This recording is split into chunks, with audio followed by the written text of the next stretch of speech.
if you look at the amount of money scamming costs the world, it is billions. Yeah. And you have centres now where people go to work in countries and all they do is scam people. Yeah. I think our ignorance in this country and in the developed world, so to speak, our ignorance is we take it for granted, whereby these scammers know we have money, we have bank accounts, we have pensions, and it's so easy for them to access. We're so gullible. Because we're so gullible. There you go, and that's the word.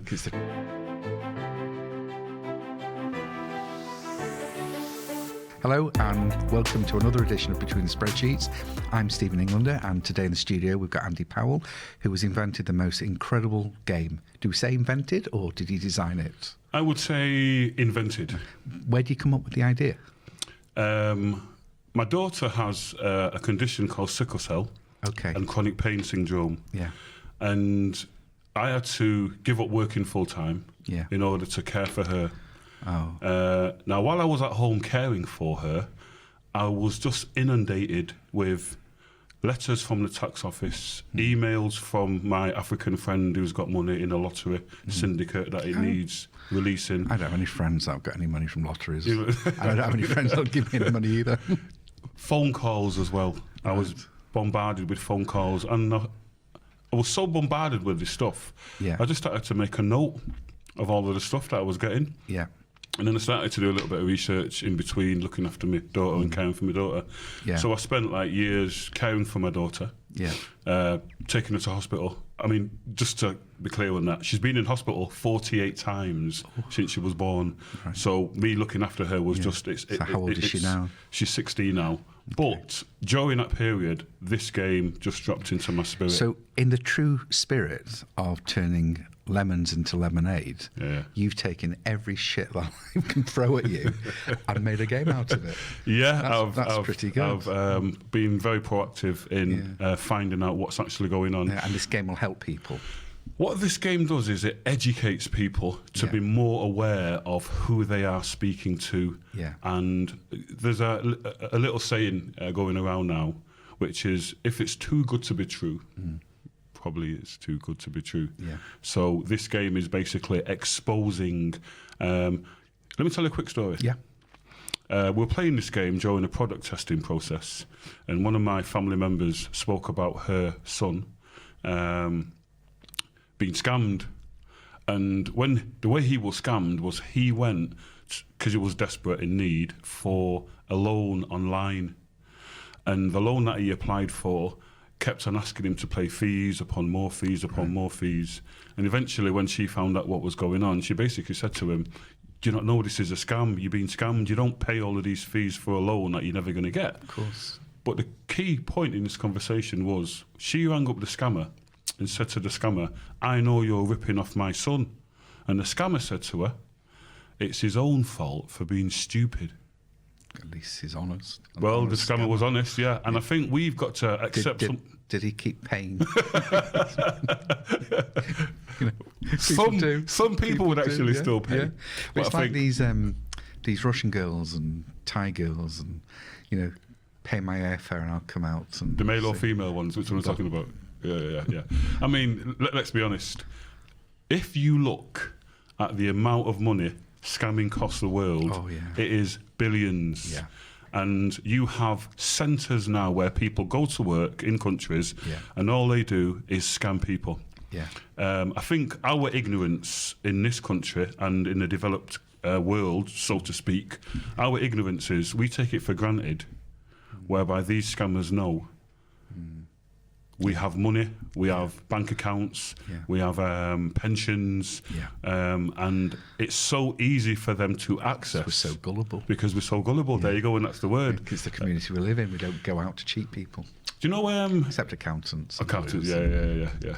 I think one of the stories I heard a few months ago was a woman that had given £100,000 to somebody that she'd fallen in love with online and she'd never met. £100,000. What's her phone number? I've rang her. She's not having any more. I've already tried it. So, £100,000. So these are all of the topics that's in our game, but more. There's more. So our game covers house scams, cold calling scams, what's it called again? Catfish scams, eBay scams. Oh, it's great. I mean, you know, quite often people come on the show and I ask them to give us some advice for other people in business.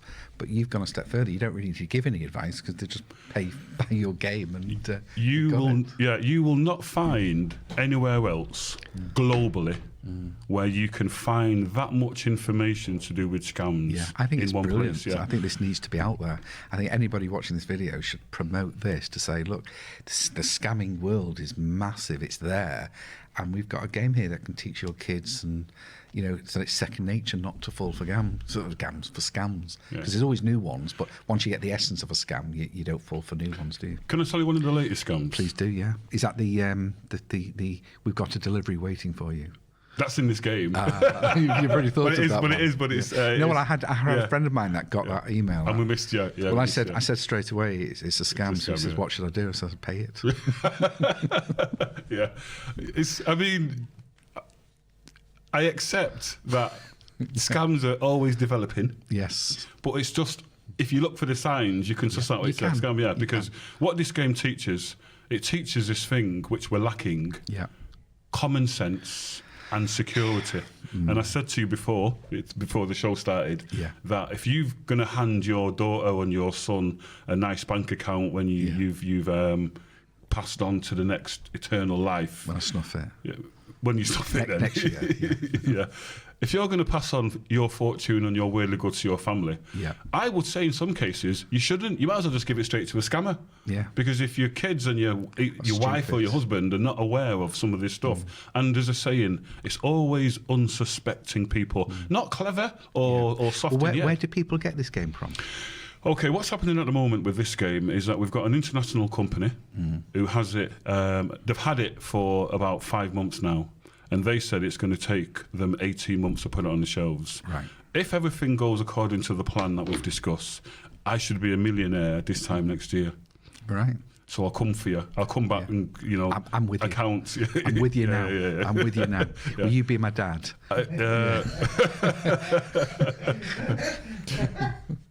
I'll try. I'll see if I can adopt you. It's on camera. You heard him. So it could well be on the shelves in all the main supermarkets and stores by next year, couldn't it? This time next year. The company that are involved is an international games company, board game company. Yep.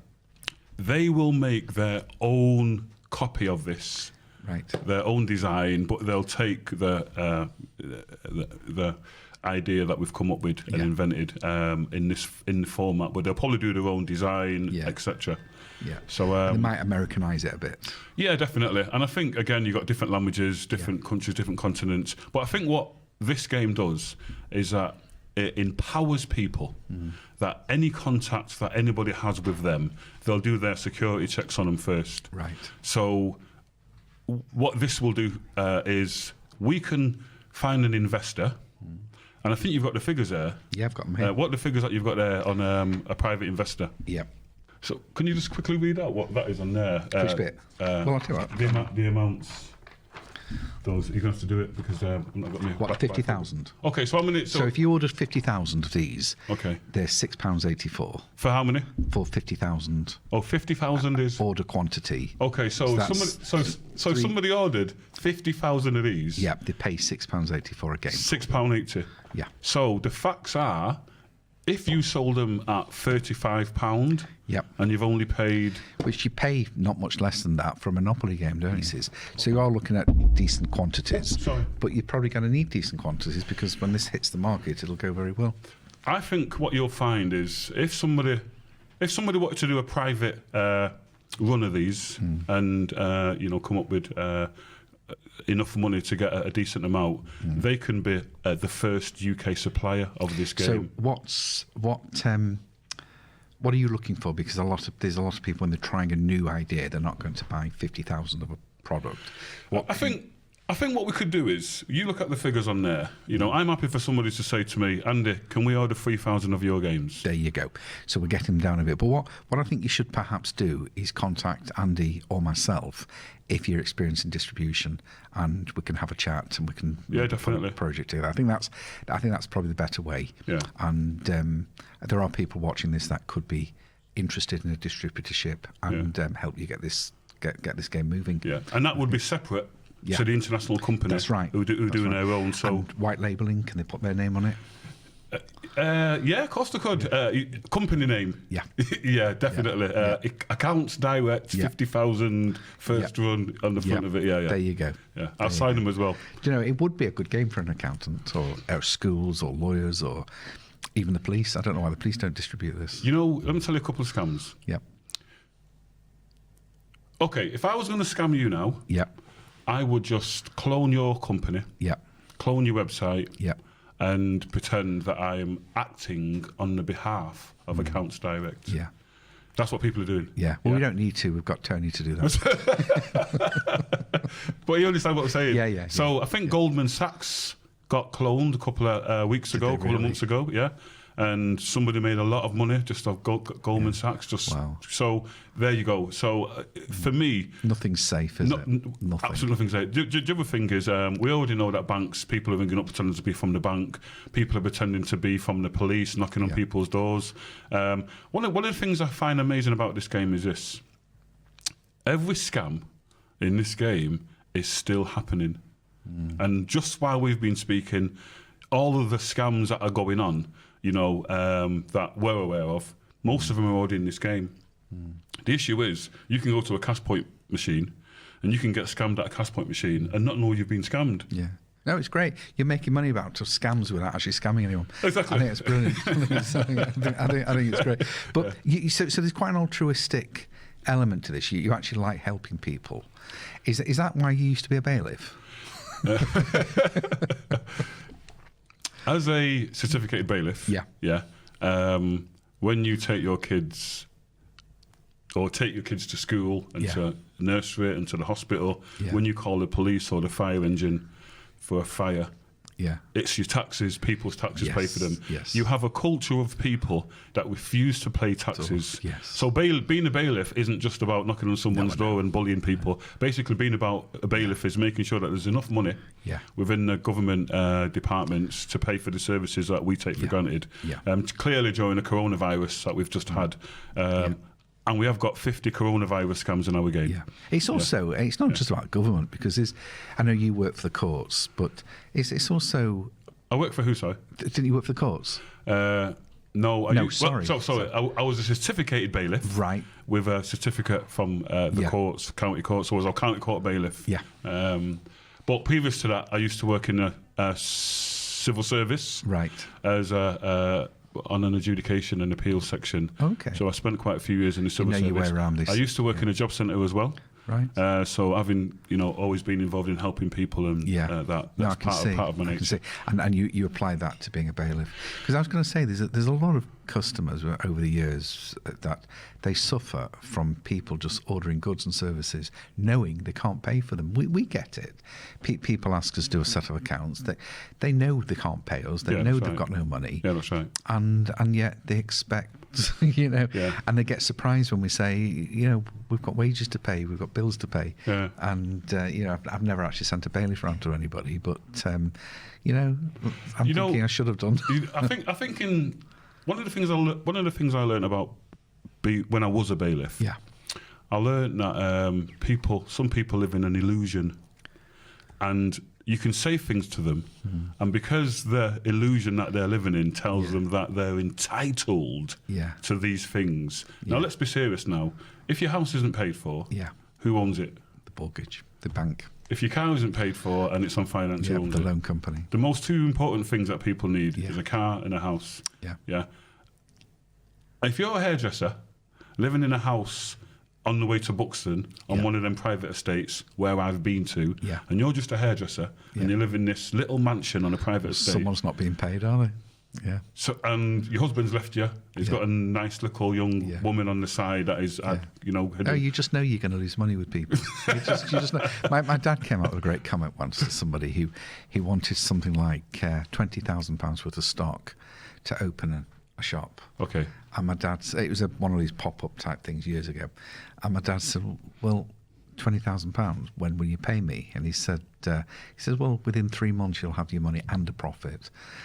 And my dad said, what are you going to make by the time you've done all of this? And the guy reckoned about £3,000. So my dad said, well, why don't I just give you £3,000? It'll save me 17. Sorry, I just wanted to... I could put that in the game, couldn't it? It's probably too good to be true. Oh, there's so many all the time. And a lot of scams, people don't even realise they're doing. You know, I believe... It's like you said, that they're all entitled and imaginary. Yeah, that's right. I think one of the things that I've realised when I was researching this game is this. We realised that millions of people have been scammed, and they never knew it was a scam. Yeah. Let me tell you a real funny story. Yeah,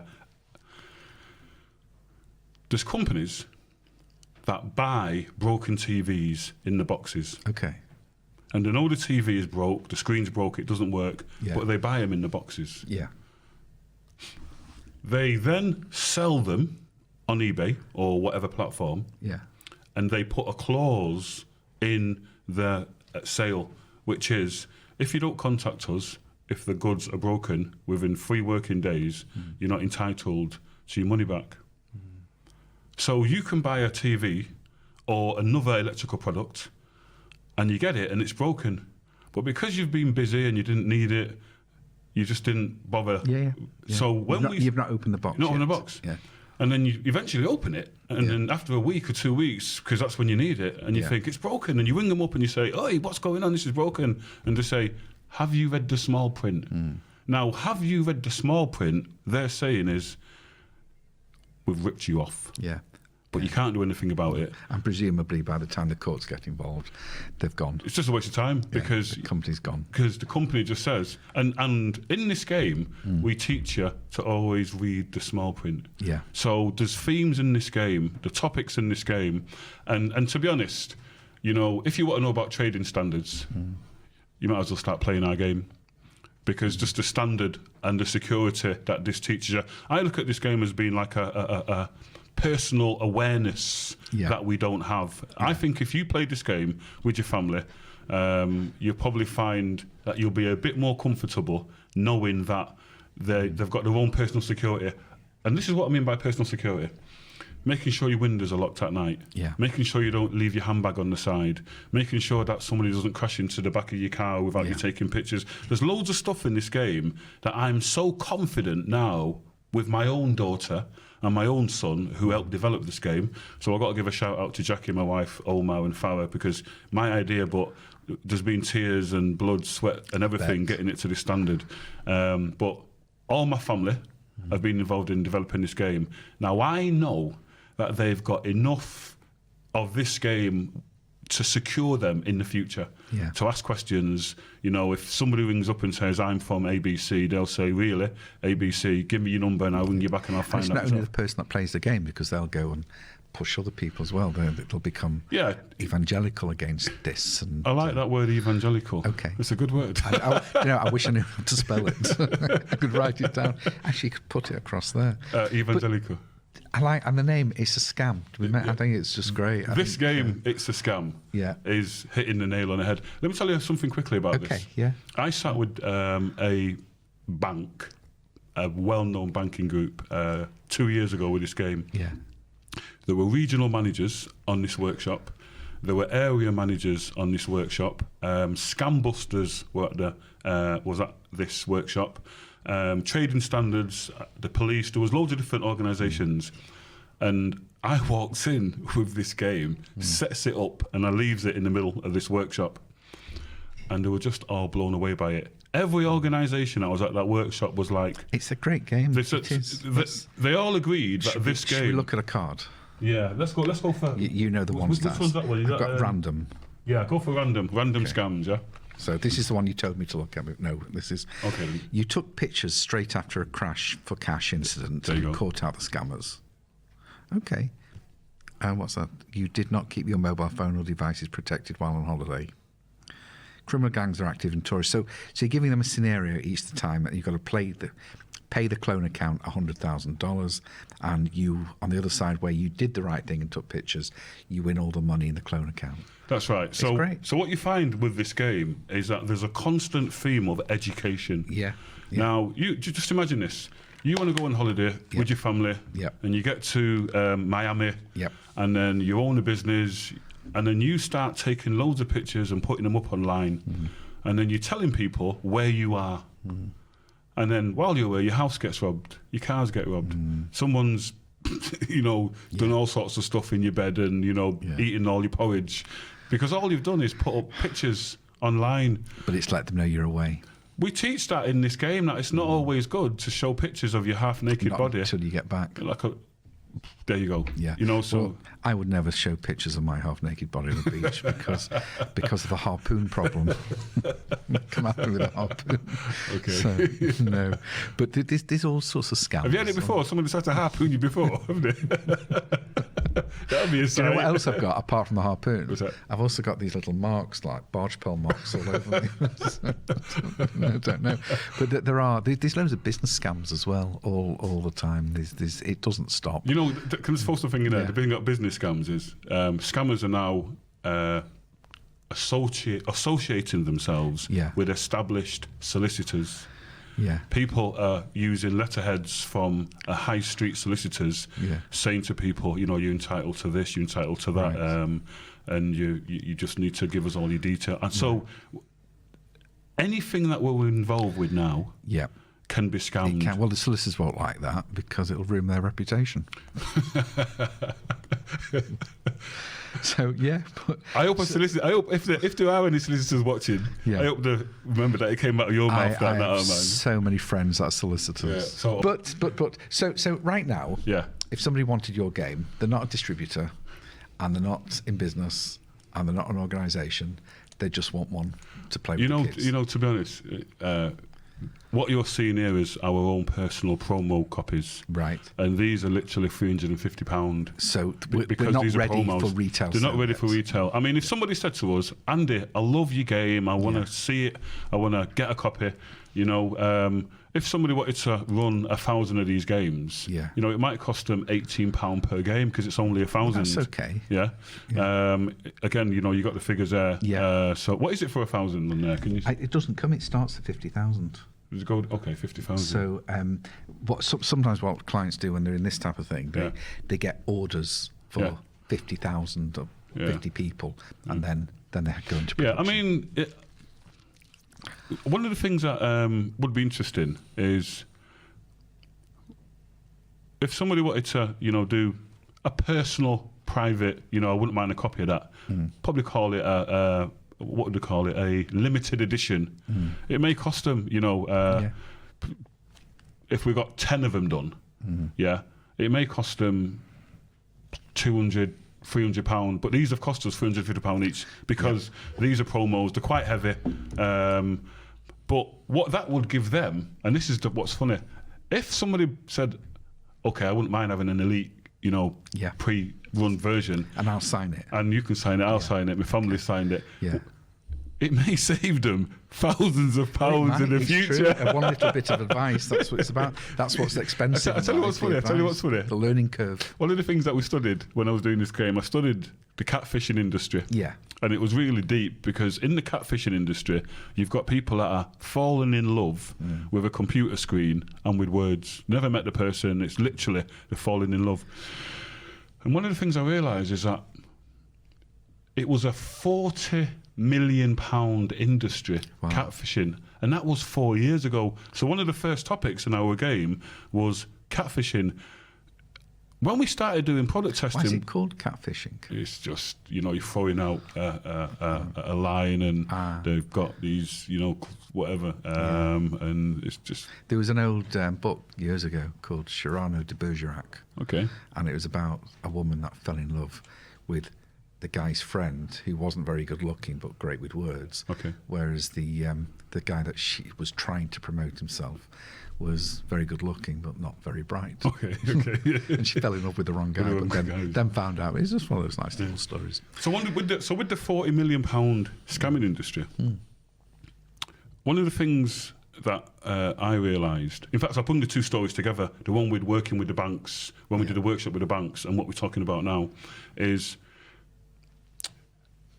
when you look at how much money has been scammed last year during lockdown, if the banks would have said, Andy, we want to give this game to every household in the country. They'd have saved less money. I'm not being funny. It's just, it's ridiculous. A figure is, a couple of years ago, I found out that the figure for pension scamming was £945 million. That's mad. £945 million. We're coming to the end of the show. Okay. So I want to say... You want to buy 250,000 copies? I'd love to, because I think it's a great game. But you know how I think you'd make even more money, way more money and cost per game? Flip it and teach people how to do the scams. I think that will work very well. So anyway, any last words before we go? We've got... we're online. If you look for Life-Changing Games Limited, it's coming up on the screen, or it's been there for a while. Life-Changing Games.